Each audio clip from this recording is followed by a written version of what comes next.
Selama 20 tahun, tabut Tuhan sempat berada di pusat ibadah tidak resmi, yaitu disimpan di rumah seorang bernama Abinadab, di sebuah kota kecil bernama Kiryat Yearim. Peristiwa ini bermula ketika tabut Allah direbut oleh bangsa Filistin setelah pertempuran di Silo. Tabut Allah dibawa ke kota mereka, namun setelah membawa tulah bagi kota-kota mereka, bangsa Filistin akhirnya memutuskan untuk mengembalikannya ke Israel.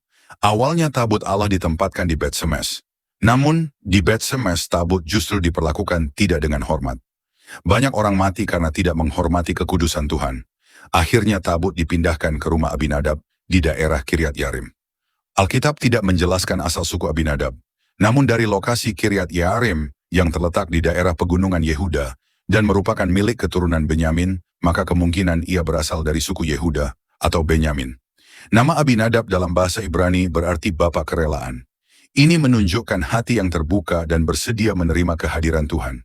Rakyat Kiryat Yearim kemudian mengangkat Eleazar, anak Abinadab, untuk menjaga tabut Allah. Eleazar tidak disebut sebagai imam, tetapi peran itu menunjukkan penghormatan rohani yang besar. Selama tabut berada di rumah itu, tidak ada pesta, mukjizat, atau peristiwa besar yang dicatat. Namun tempat itu menjadi saksi sunyi kehadiran Tuhan. Keheningan Kiryat Yearim adalah simbol bahwa Tuhan tidak dibatasi megahnya gedung atau ramainya ritual. Ia hadir di tengah keluarga dan tempat yang menghormatinya. Dari kisah ini, kita belajar 3 hal mengenai kesetiaan dalam keheningan, penghormatan terhadap kekudusan, dan pentingnya peran rumah tangga dalam sejarah rohani. Hari ini, banyak gereja berlomba membangun gedung megah. Pelayanan dibungkus dalam kemasan mewah dan sorotan digital. Pujian dikemas seperti konser. Pelayan-pelayan Tuhan tampil rapi, menarik, bahkan glamor di media sosial.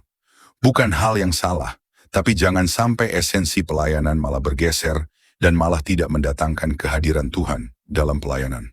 Pelayanan bukan soal pencitraan, bukan sekadar tampil di layar dan panggung, namun tentang hadir di saat jemaat menderita, tentang setia di balik layar, meski dalam kesunyian tidak terekspos.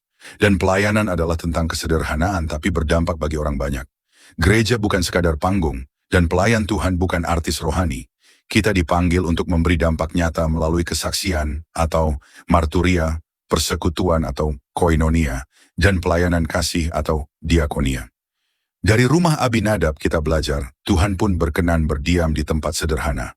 Asal hati penghuninya mau menjaga kekudusannya,